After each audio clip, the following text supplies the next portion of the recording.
Assalomu alaykum. Anglayotganinglar Turma xotirlari mahbus ruhlar. Avtori Abduvali Ayub. Qo'rqma. 1-sentabr atigan soat 10 dan oshgan bo'lib, so'roq qilinayotgan edim.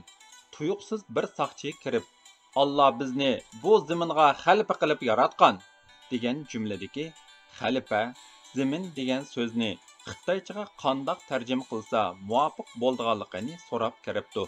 Shu an esimga Xotandagi leksiyamda shundoq deganlikim kelib, andikib ketdim.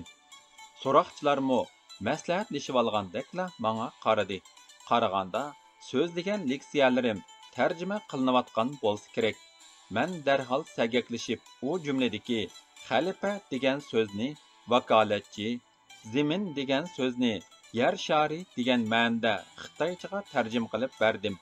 Albatta, bu yerdagi zamin mening ota-miros vatanim va xalifa bo'lsa Uyg'urning bu tuproqda amalga oshmay kelayotgan xo'jayinlik, egidorlik, mirosxo'rlik huquqi edi. Uyg'ur saqchi so'rab chiqib ketgandan keyin meni so'roq qilayotgan so'roqchilar qaqshab ketdi.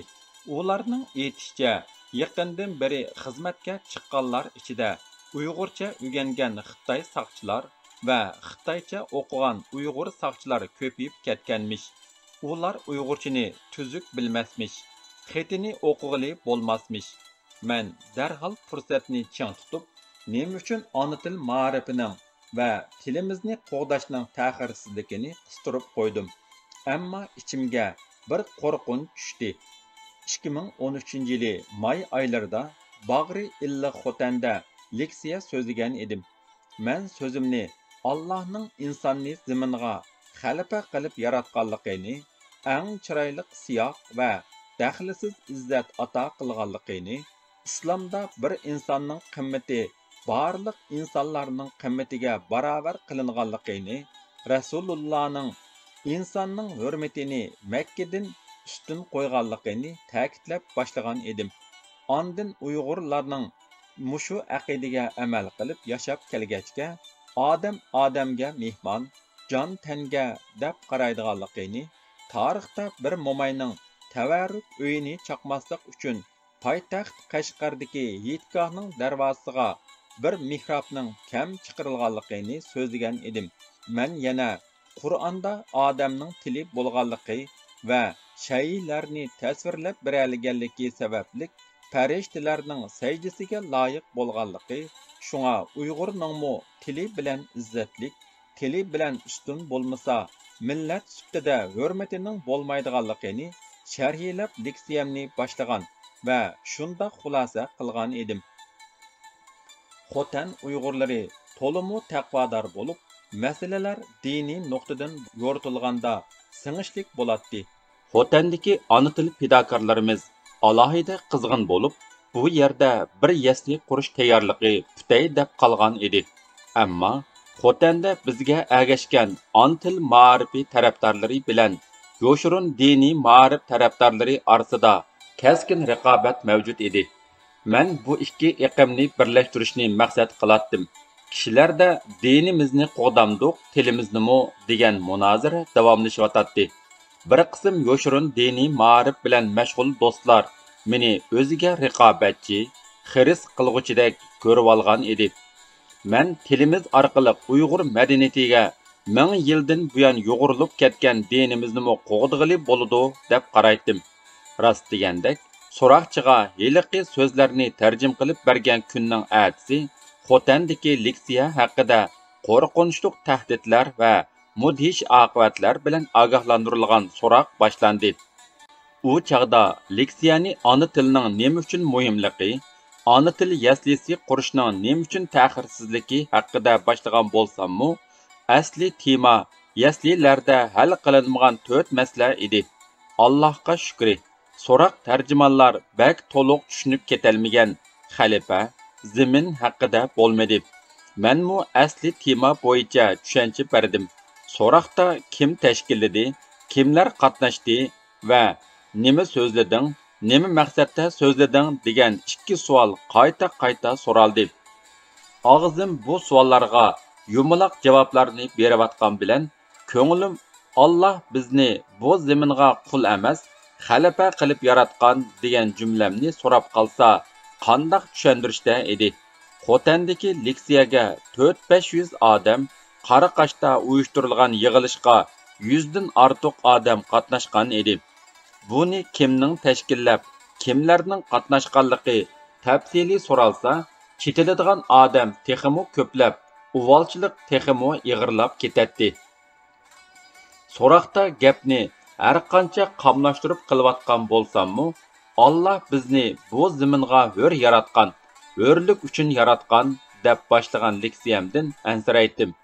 Qachon so'roq mushu masalalarga kelar deb yurkim suv edi.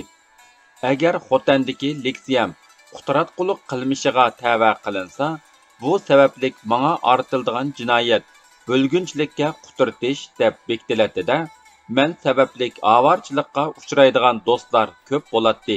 Xitoychaga tarjima qilguvchilarning bu leksiyadagi gaplarni atayin so'rganlaridan qaraganda bu haqda so'roq bo'lishi tabiiy edi. Leksiya haqida yana ilgirlab so'ralsa, shu chog'da deganlarimdan esimda qolgan ma'rifda, fan texnikada va ma'muriy organlarda ishlatilmagan til xavfda qolgan til sanaladi.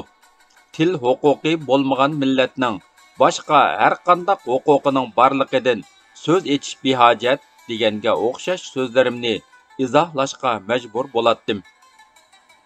Oxiri leksiyaga qatnashganlar ichida ona tili shirkatining paychikidan boshqa kishilarni tonimaydigan bo'lib olish, xalifa masalasini tarixga, til masalasini tilshunoslikqa bog'lashni qaror qildim.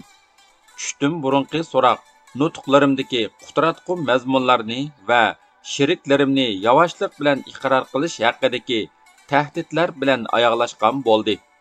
Kamerga qaytib, tashdek muomini azob sho'rpsi bilan yalmab o'ltiribmi, qo'rqinishdan qutulolmadim. Shunisi aniqki, Allah bizni hur yaratgan, hurlik uchun yaratgan, bizni bu zaminga xalifa qilib yaratgan degan jumlada bu zamin degandan tuproq da'vosi, xalifa deganimdan egidorlik da'vosi chiqib qoladi. Tuproq da'vosi qilganim uchun bo'lgunchilik jinoyati, egidorlik da'vosi qilganim uchun davlat hokimiyatini ag'dirishga urinish jinoyati yuklanishi mumkin edi. Bu ikkisi siyosiy jinoyat bo'lib, ustimga ortilibla qolsa, ig'ir kesilib ketishim mumkin edi. Muomini tishildim deb barmoqimni tishlaganimda esimga keldim.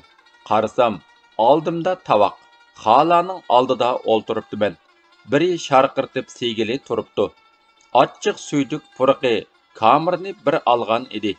Agar qusib tashlasam, tushundirish tasga to'xtaydi. Shunga qolgan muomini og'zimga tiqibla o'rnimdan turib ketdim. Tushdan keyingi so'roq derizlik bir so'roqxonada bo'ldi. Kamer almashib qo'rqib ketgan bo'lg'achqa, so'roqxona almashqinimda yana qandoq yangi qiynoqlarga uchrarman deb ansirdim.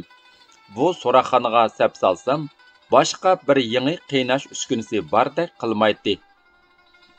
Qo'limda ishkal, putumda kishan tursimi, gundupay so'roqxona ichidagi qafasga solib, yo'lvos o'rindiqqa medirlayolmas qilib qo'yib chiqib ketdi. Darizidan uzum baring'i, yo'pirmoqlar orasida marab turgan bir ikki sapoq uzum ko'rinib turadi. 10 necha kundan beri sirtni ko'rib boqmaganim uchun bu manzara tinimga jon qo'shib, ko'nglimni ko'tardi. Uzumlar pishib, harlar uchib, shamollar chiqib turganiga qaraganda talada hayotning texicha davomlashayotganligi muqarrar edi. Birdilla ko'nglim yorib, kayfiyatim yaxshilanib qoldi. Shu an xiyolimga dadamning uzumga hasharat yo'qitish to'g'risi chachmaydiganligi keldi. Dadam rahmatlik, bog' varanga yerisman, tipik dehqon mijoz odam edi.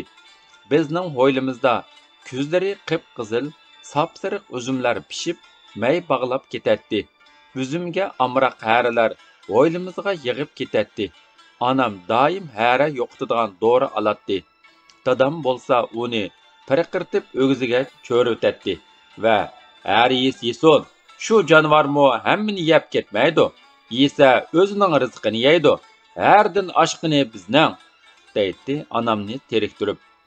Yo'lbos o'rindiqning qo'l qo'ydigan yog'och taxtiga biri qara degandek qilib, ko'zim la tahzan degan xatga tushdi. Qur'ondagi qo'rqma bilan boshlangan oyatlarning davomi esimga kelishga boshladi. Qo'rqma, Alloh biz bilan billa deb pichirdim ichimda. Tova, nijosatdek gap va puroqlarga to'lgan kamirda, g'urur va tangla xo'rlanadigan so'roqda o'y xiyolim so'roqchilarga qandoq oqilona taqobil turishdila qapti. Qo'rqibdiman, g'am yebdiman, ammo duo qilish va Allohga sig'inishga susluq qiptiman. Shu an Allohning iymon etgan, yaxshi amallarni qilgan va sabr qilganlarga xush bishorat berganligini o'ylab sura asrini o'qidim. Ko'nglim xilila iziga tushdi. O'zimmo sal xotirjam bo'lib qoldim. Ko'ngillar haqiqatan Allohni yod etish bilan aram topadigan. So'roq yana boshlandi. İçimdeki xotirjamlik teshimga tepgan bo'lsa kerak. So'roqda qilcha jiddiylashmadim. Xotanga asli nima maqsadda, kimlar bilan borganim, kimlar bilan uchrashganim yana so'raldi. Yo'rinqash daryosi bo'yiga bir yasliniovat qilish uchun yiniga bir desni bag'itsi silish planimni Xotanning bulg'anishdan xoli tabiiy muhiti bilan tibobat, madaniyat afzalligini birlashtirgan shifoyi sayohat lohiyamning borligini so'zlab berdim. Tushdan keyingi so'roq birdamda tugadi. Men shuncha qo'rqib tayyorlik qilib ketgan Uyg'urlarning huquqlari, xalafalik va zamin davosiga o'xshash mazmunlar faqat so'ralmadi.